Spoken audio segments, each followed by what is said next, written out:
Welcome back to r/Neighbors from Hell, where people share stories about their crazy neighbors, and if you are new to my channel, please don't forget to subscribe to join our amazing community, and without any further ado, let's dive right into the stories. And the first one is titled, Nephew's Bully Gets Attacked by Murder of Crows. Background: my nephew, let's call him Ethan, went to primary school about 2 blocks away from me. Since both of his parents, my sister and my brother-in-law, worked, we had an arrangement that Ethan would come stay with me after he got out of school until his parents could come pick him up and take him home. Since I worked from home, I was able to help Ethan with homework, make snacks and play with him. It was a pretty cozy arrangement. Ethan and I are pretty close and we had lots of fun playing catch in the yard. He is now pitching baseball, getting my butt kicked in video games and even just relaxing with a good movie. Overall, life was pretty good except for one problem.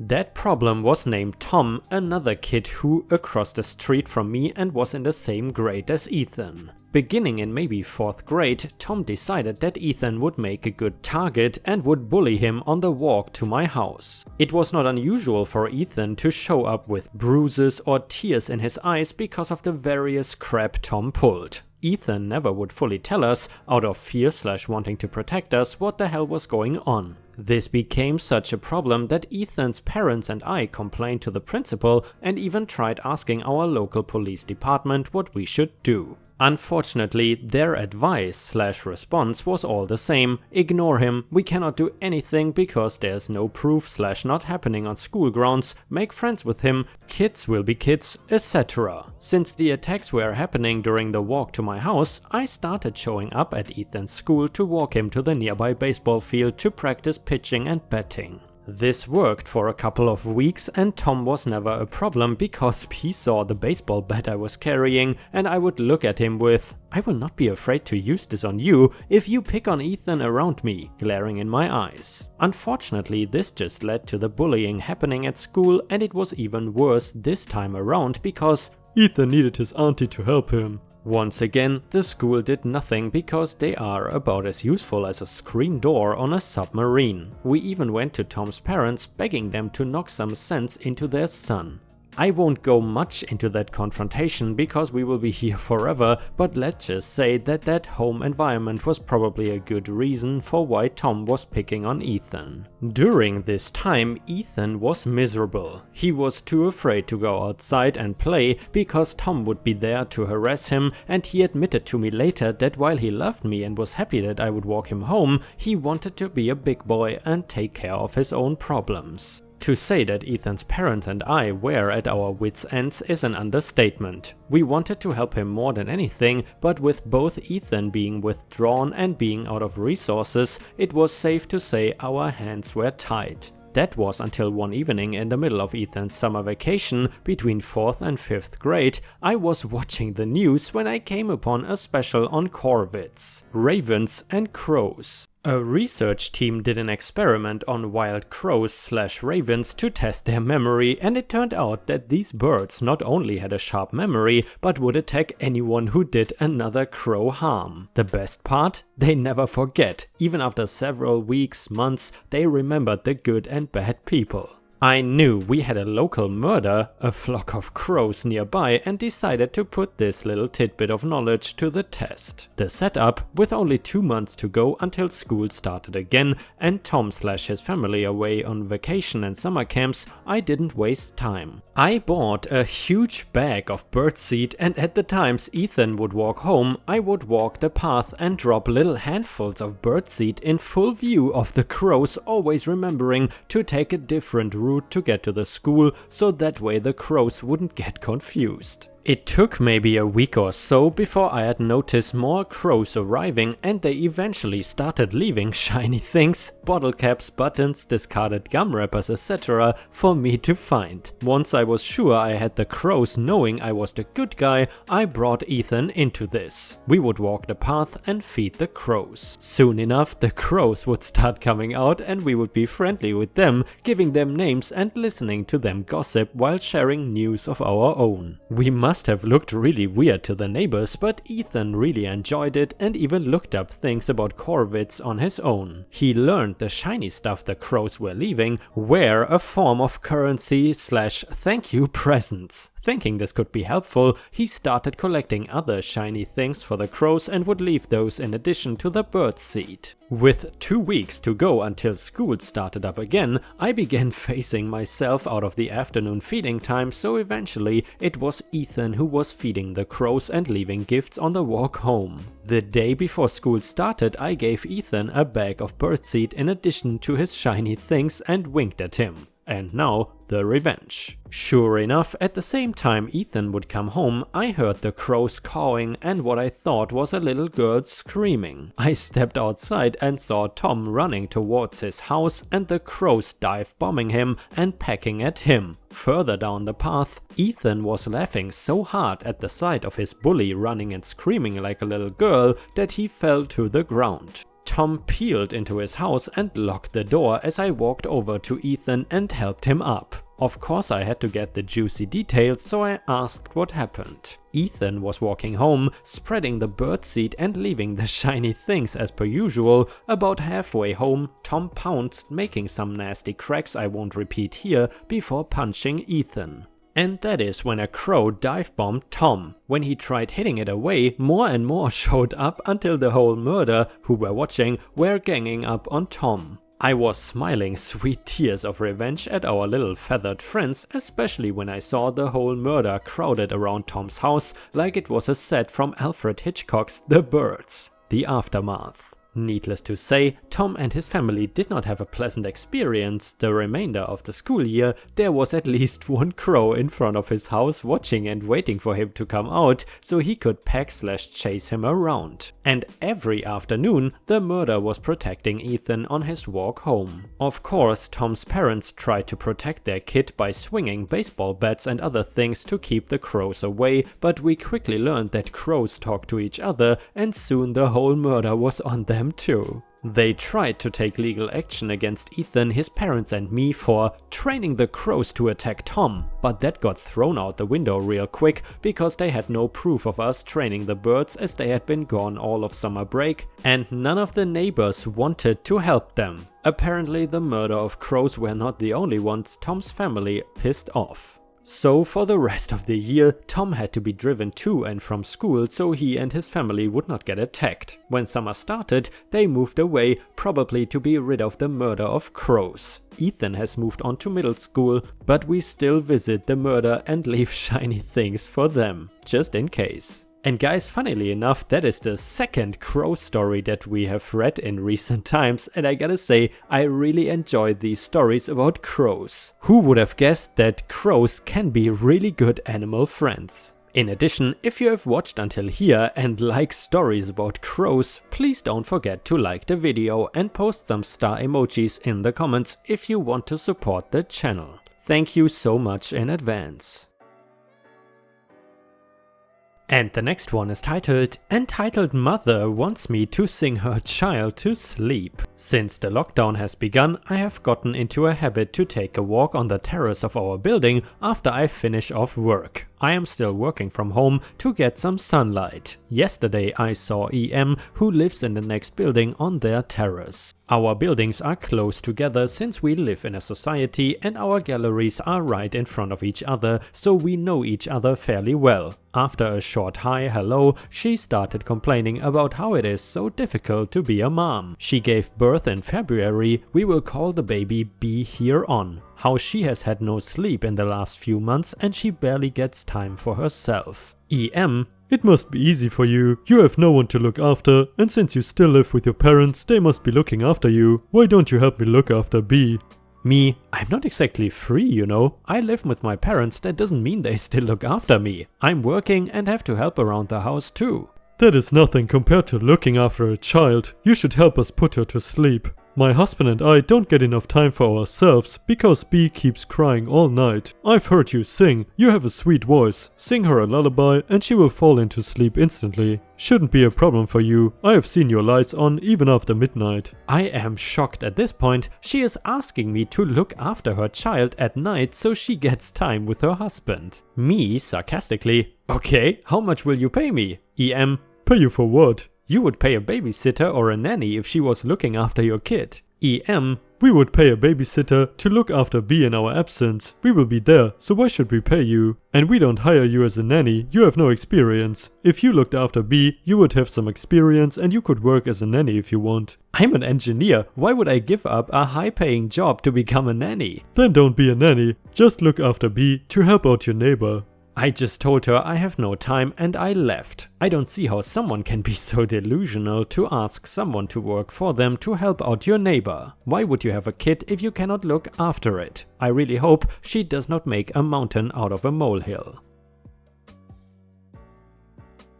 And the next one is titled, Dumb neighbors think there are not any consequences to destroying our hedge. So this happened a few years ago. In front of my house there is a hedge which was previously owned by the city I live in. This hedge is pretty big and expensive to maintain, seeing as it was expensive to maintain, the city wanted to get rid of it. They gave the streets two options, either turn the hedge into grass or it was given to the nearest household, the one of my family, and they would have to maintain it from there on out. Our neighbors really pushed us on taking responsibility of the hedge. They were scared of people letting their dogs poop there, so seen as their argument seemed logical, my parents said okay to the offer. This is when the trouble started. The first 2 weeks were pretty good. I earned a few bucks cutting it with some shears. When I went to cut the hedge in the 3rd week, I noticed that on the side of my neighbor's house, the hedge had been ridden over with what I presume what would be a car. My dad thought it would be a one-time thing. Well, he was wrong. Our neighbors kept on destroying the hedge and would never acknowledge that they were in the wrong. Until one day they had nearly driven over half of the hedge. My dad actually lost his marbles. He went to the construction store and bought about 7 sheets of 4-meter long metal plates. That weekend my dad and I spent about 4 hours bending the plates to fit in a good turn around the edge of the hedge. We then replanted the entire hedge, which took about 2 hours, and placed a metal fence inside of the hedge, and we went back inside and waited. Literally half a day later they wanted to get out of their driveway and they saw we had a hedge again, which of course was unacceptable. When they tried to drive it over again, they got stuck on the metal wall. We did not notice it until our doorbell was rung aggressively. Me and my dad went to open the door and the first thing our neighbor did was shout, "What the F, a-hole? What did you do to my car?" My dad calmly said, "Well, slow down, neighbor's name. I didn't do anything to your car." Neighbor, "Well, how the F did my car get stuck on your hedge?" My dad, "Well, why was your car even in my hedge?" "You still broke it. I'm effing suing you." My dad, "Of course you will." My dad slammed the door in his face and I could hear my neighbor still scream on the other side on the door. He ended up not suing us, but he still hates us. The wall is still in the hedge and our neighbor still hates us, which is totally worth it. And guys, I'm really wondering in what kind of world the neighbor was living in to think that driving over your neighbor's or anyone's hedge would be a good thing or a smart thing to do. And the last one is titled, Even as we grieved, they persisted. A couple years ago, a new family moved into a house across the street. My kid nephew quickly made friends with their son. Things seemed good. One of the first incidents was their dogs. They have 2 aggressive dogs who love to kill other people's pets and attack passerby. They refuse to keep the dogs indoors or in a pen, so the dogs run the neighborhood. By the way guys, that sounds like my worst nightmare. Anyway, the dogs killed all of our chickens on camera and are prone to killing any cat they see. The father complained to my mom about getting thousands in dog tickets, but he still refuses to keep them put up. Their son and my nephew would get along at first, but then their son became violent and wanted to hurt my nephew because they both liked the same girl. Just kid stuff, elementary kids, and then once the kid told me he wanted to kick my dog in the face just because. So he did. One day my dog was in our side yard and this boy ran over and kicked her right in the face. He did this in front of my nephews and their friend. The dog nicked his leg. He cried and his parents called the police, who took my dog away to the pound despite their dog having bit many people in the past and not being taken away. We later got her back after one of the cops agreed that our dog was defending herself on our property. Any possibly good relationship with these people was over then. Later on, their family was involved in a bad wreck. Feeling sorry for them, we bought balloons and candy for their kids. They were happy to get them and things seemed good again with our neighbor. We had just lost my father to cancer that week and were desperate to spread any positivity around. However, it didn't last. That night, the neighbors had over a large amount of people. Everyone was drinking and loud, and my nephew had been over there playing with their boy, but we had him come home after the party started. Not long after he came home, their little boy showed up at our door. He asked if my nephew could help him find his cell phone, because my nephew was the last one to see him playing with it. Strange, okay, but we agreed. Only until dinner was done. He came home and we were eating when the kid and an adult man showed up at the door. Can he help us find his phone? We just made dinner, I said. Just 10 minutes, please. I didn't want to be rude and let him. Soon he came back. No, they didn't find the kid's phone. We are eating again. It is dark out and all of a sudden someone is at the door again. I open it to 3 adult women. They are drunk and about to beat down our door. They are screaming and cussing, saying my young nephew must have stolen their phone. My mother tells them to leave and they won't. They are screaming and my mom yells back for them to leave. They keep it up. I try to calm it down by going outside with the women. They are too intoxicated and aggressive. They claim we have the $1,000 phone and they tracked it to your house. They are cussing me out more and finally go back to their house. Jesus. I sit down with my nephew. He has never stolen anything, but I give them the benefit of the doubt and look through his things. He swears on his grandfather, who just died, that he did not take this phone. The doorbell rings again. I open the door to the father. He's a huge man, probably over 300 pounds, and is so drunk he is falling on my porch. He demands to speak to my nephew. I say no, I don't want this drunk adult around my 10-year-old kid.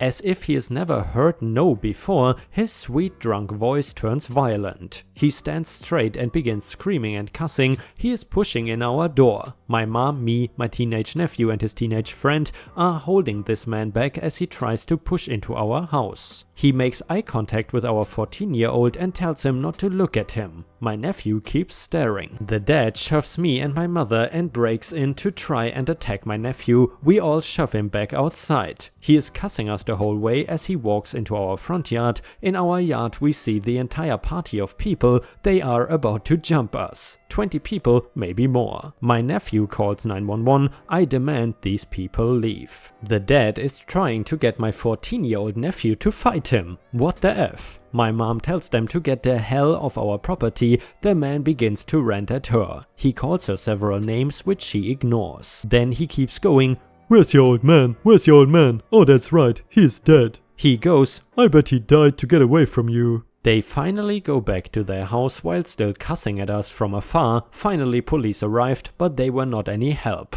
You didn't have it on video, so we cannot arrest them, they say. They write some city tickets and say we could go to court and state our case against them. That is the best they could do, even though they broke into our house. Admitted to it, put their hands on me and my mother, in front of several witnesses. Later on, the cops encourage us to drop the charges and get cameras for our property instead, because if we don't drop the charges, these people will retaliate against us. So now, we do what criminals want? So yeah, we dropped it. We were grieving and emotional. We couldn't handle a court hearing. Here and there they say something to us or have their friends do it. Our mailbox was knocked over. Their friends stand in the street and cuss at us or flip us off. They kept making remarks loudly from their porch as we installed the outdoor cameras. After living here for 20 years, we are ready to move. Any tips on states or areas? The max house budget is around $115,000. Oh, and by the way, the cops found the cell phone that very night. It was in the wife's purse the whole time. And no, they didn't apologize.